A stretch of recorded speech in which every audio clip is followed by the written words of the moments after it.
Welcome to Pobre Podcast. Okay, so welcome to Pobreng Podcast. So in today's episode, we are diving deep into being a mom, employee, a master student, and of course, a super mom. So joining us today is my coworker, Miss Nea Uwakan Biara. Guwapa kayo, no? Welcome to the show. Thank you. Okay, so Miss Nina, I want you to introduce yourself in one sentence. Hi everyone. I am Ninya and I am an awesome mom. Okay, an awesome mom. So, if your life right now had a movie title, Miss Nea, what would it be? Awesome. Awesome. Why Yes. awesome? Awesome nga ang spelling kay AUSOME. Okay, that's nice. Yes. Okay, so now tell us about your. Is it okay to ask? Dili. Sorry. So, dapat Okay, mangayo right. taog kuan, mangayo taog sani ka ng consent kung pwede ba ta pwede mangutana about sa imong anak. Sige, pwede ra kayo. Friday. Okay, thank you so much for that. So, now tell us about your awesome child. Okay. So, his name is Ellie. 6 years old na siya karon. And then, he was diagnosed when he was, I think, 3 years old, 4 years old, nga naa siya GDD or Global Developmental Delay. So, GDD kay usa na siya sa ASD or na siya sa spectrum. Gana siya. So, what's the difference man Miss Nea sa kanang GDD o sa katong autistic gid na child? What's the difference? Ang autistic jud is level na siya kanang by level and then magdepende man na sa situation sa imuhang sa bata or sa person. So ang kang Ellie is GDD because kanang delayed siya in sa tawag ni delayed siya sa uban parts sa ato ang gitawag nga kanang more kumbaga neurodevelopmental skills like naaman tay automotive skills, di ba? So kana delay ang iyang pag-develop.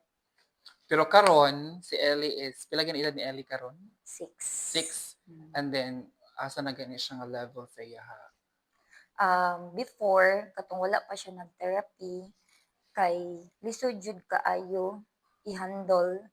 It's because we are not aware and at the same time kay kana bitang kuan ni kanang sa tawag na like wala pa namo siya nadawat or what do you call this kanang in denial pa kumbaga.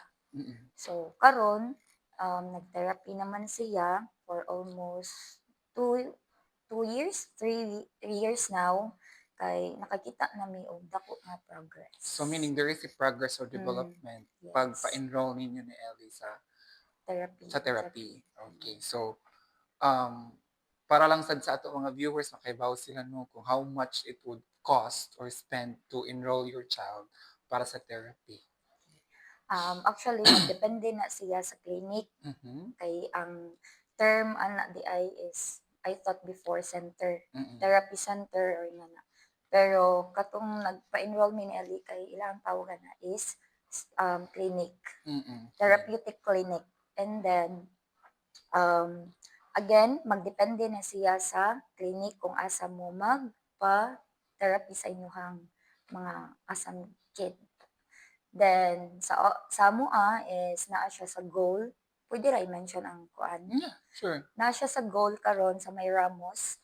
Ang iyahang OT karon per session is 800 pesos for 1 hour.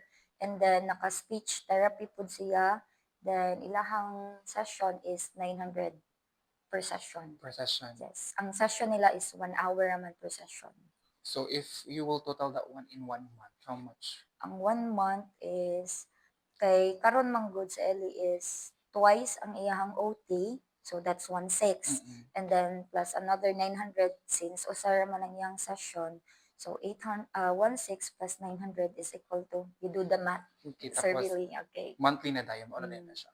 Okay, so it cost Around 10, estimated lang 10 to 15K a month. a month. That's a month.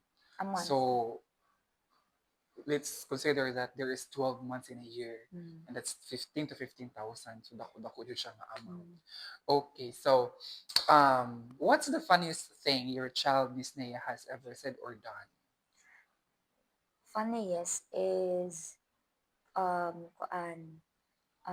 kanang random lang siya, alam mo kahilak jud ko ani It's okay, pwede tamang hilak diri, mga tawa, maoras jud na siya. So if um, pwede, why not? ang funniest unsa man katong sawa pa siya nag-therapy or katong nag-therapy na siya. It's either, depende nimo sa imong Okay, sige. kakuan.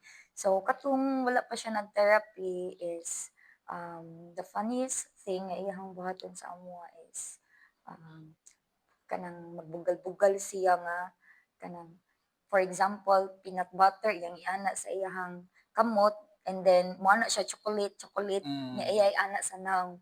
Pero karon man god is, naka-identify naman siya unsay peanut butter, unsay chocolate, nga ang iyahan na pong funniest karon since nag-therapy naman siya na nag-progress is kana na lang moingon siya nga mangayo na siya kwarta. Okay. So Mangayo na siya muasa siya kwarta. kwarta from kuan, of Mm. course siya mama siya papa, no. Mm. Uh, in background lang po, Miss Nea and also his partner, kay Kaila sad gid sad me, and I've Mm. also known sad Ellie personally. So, what's one thing Miss Nea your child thought that no one or that taught you and your partner that no classroom could? Kuan gid kindness, respect, and then you understand sa bisag unsa pa na because wala mo gud kabaw kung unsa ang mga gipang-agian nato ba. Mapabata man na, mapatiguang, healthy, or unsa pa ka nay sakit dira kay again we don't know kung unsa ang ilahang mga past or previous nga experiences. I love what you've said, kindness. No, need gid na siya nga word. Though it's like a small word, but for me it's impactful Mm. itself. Kay to be kind is rare. So mo nang to our viewers and Yeah. listeners, always be kind and always be respectful at the same time because we don't know man good what is happening in others' lives. Na ato sila kumbaga i-bully or whatsoever din ha. So, one mo na, we should always choose to be kind all the time. Thank you Yes. for that, Miss Ning. I love that kindness, respect, and what's that, Miss Ning? Kuan understanding. Understanding. Yeah, so we need to understand it every situation. Kaya kung wala ta ana kay murag lisod kay ang world no. The world today is chaotic na, but mupuno pa jud ang mga tao, di ba Miss Nay? So walay kindness, walay understanding, walay respect. So dapat ato na buhaton. So thank you for that Miss Nay. I love that. Ah? Pero kabaw ka Sir Billy ka ng as what you have mentioned, short ra siya nga word or phrase pero I don't know lang ha, kay dili man gyud kita tanan pareha-pareha ta og personality or perspective. Bisan pag kanang kasimple sa word ba no? Kindness. Kay kanang sometimes lisod kay siya mahatag. Gusto siya buhaton. Lisod siya buhaton. Because of lagi cruel ang world, di Mm. ba? So, but then again, one act of kindness can change the world. Correct. Yes. Okay. So I know that you are a mom. Also, you're a working professional as well, and pursuing a master's degree or a master's student. So how do you survive, Miss Nay? Kuan with the help of my family, I learned how to manage very well my time and schedule. Okay. So, dapat jud Sir Billy kung daghan kay ka og responsibility, makabaw jud ka kung unsaon nimo pag-divide imong time. Then, do not forget lang to kanang magbilin og spare time sa imong self. For yourself. To do your personal nga mga stuff.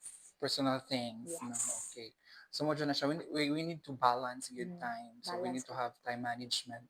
Kaya again, you are a mom for an awesome kid.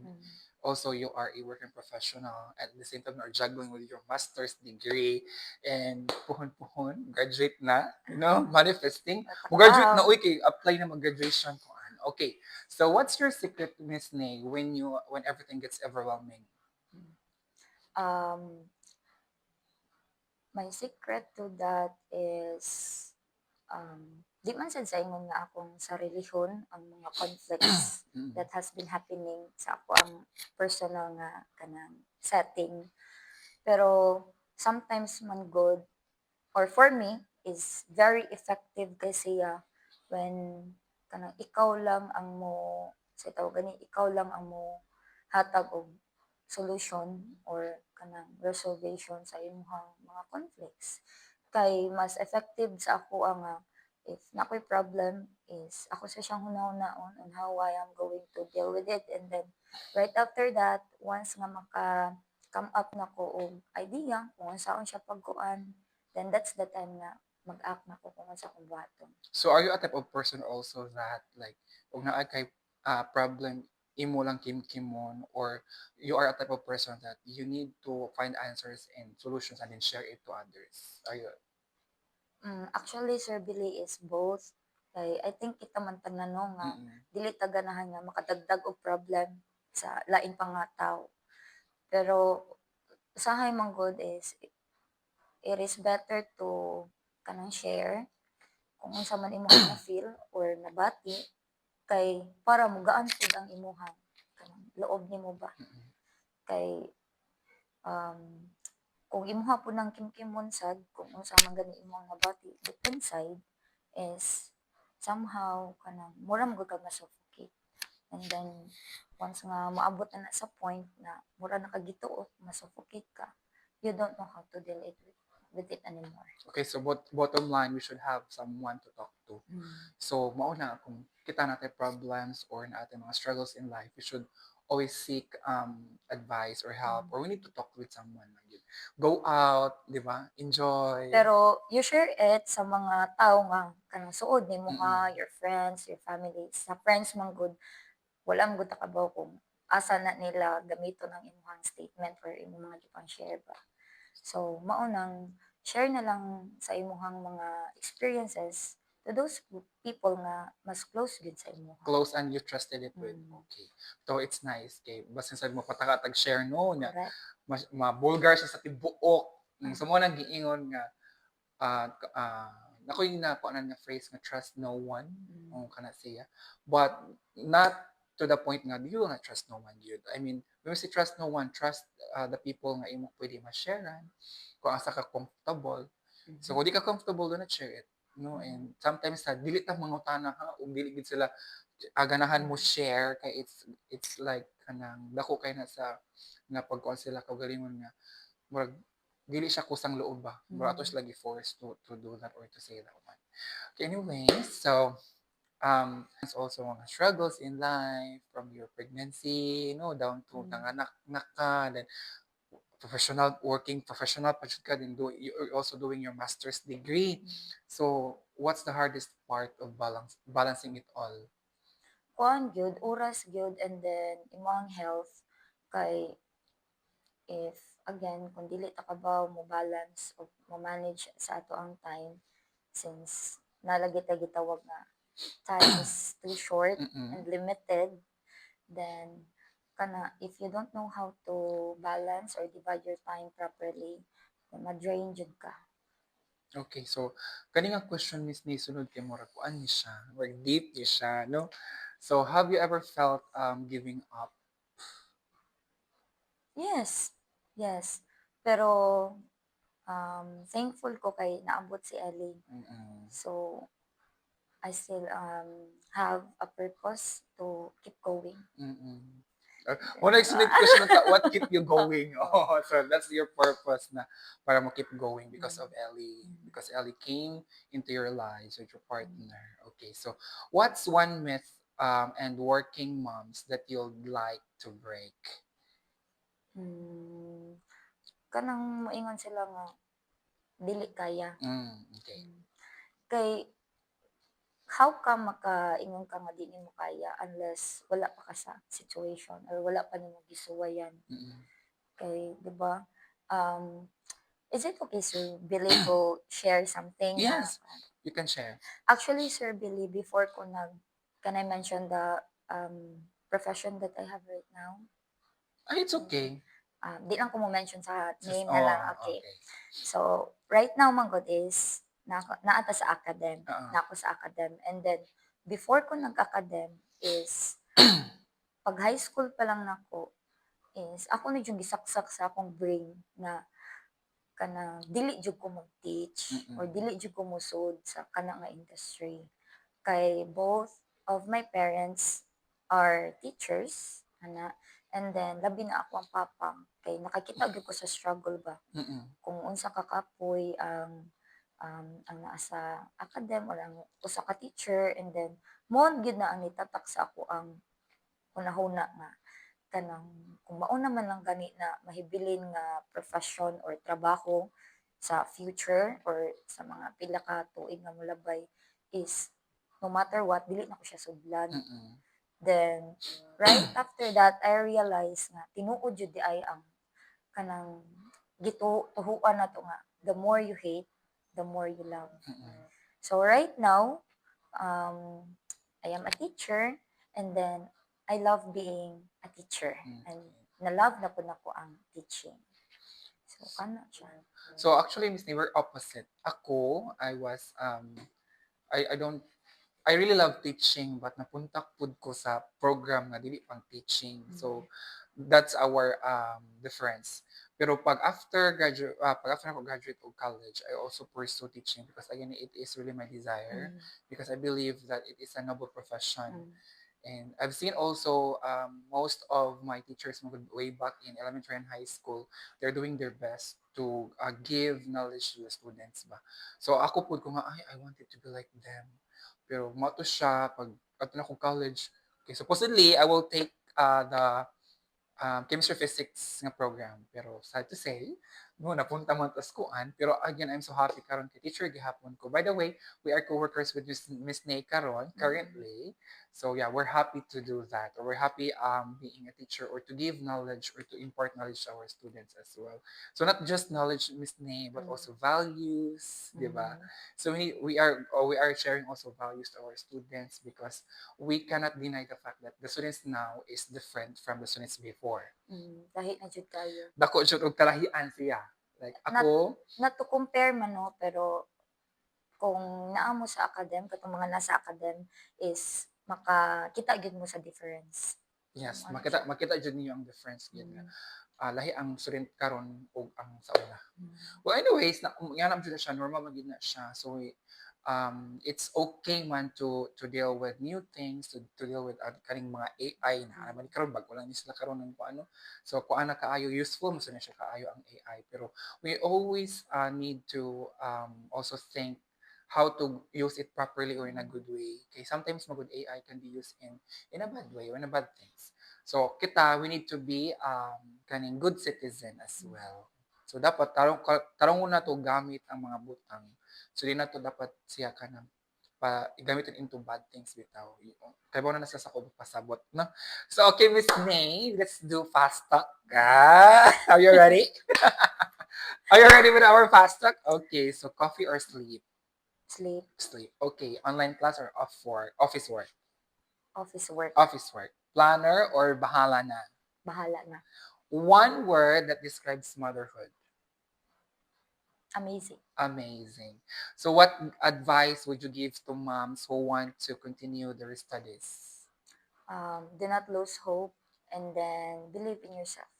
Tuo gyud nga, you can do it. Kaya nimo. Okay. Yun. So what do you hope your child learns from watching your journey? Kuan lang is to be a good person. To No be a good matter person? what. No matter what yun. That's Kung nice. asam gani siya ibutang soon, manaa pa mi sa iyang papa or wala. I just want him to be a good person. That's nice. So bisag ako naman sa siguro no, na ako Ano anak. Nakahilak na ka. It's okay to cry. Ay, Nilak ko na nako. siya. Bitaw, it's bisag ako siguro na sa anak na I wanted also my child to be good as well. Okay. Wala mo gud tay dita dato, girl, di ba? Dita kwartahan. Ato rin di pamana kay maayong pamatasan. Good values. So maupod na ako if ever, pero di man siguro ko maminyo, girl. Matakabaw. Who knows, no? Matakabaw. Matakabaw, who knows? Sige, complete the sentence. I may be busy, But I always find time. oh, that's nice. Ganoon ko ano. No, I may be busy, but I always find time. So meaning we need to show up. We need to to be present in our child's family or parents or partners sa Bisag ilaha asa jud Sir Billy. important nga mga kung ano mga sani important nga mga celebrations in Celebration. their lives. Bisag asa malayo man no unsa pa na dira. Okay, so next episode, next episode. Next episode, let's talk also about Miss Nia's partner. Kay kato niya partner na sa toy kanang nindot pud nga story. Actually no, million views na pud to siya. Okay, so behind every successful mom is a story of courage, sacrifice, and the whole lot of coffee. So thank you for sharing with your time with us, Miss Nay, or with me. Actually, this is the first episode of Pobreng Podcast. Sige, doon ta, welcome to Pobreng Podcast. 1, 2, 3, go. Welcome to Pobreng Podcast. Bye!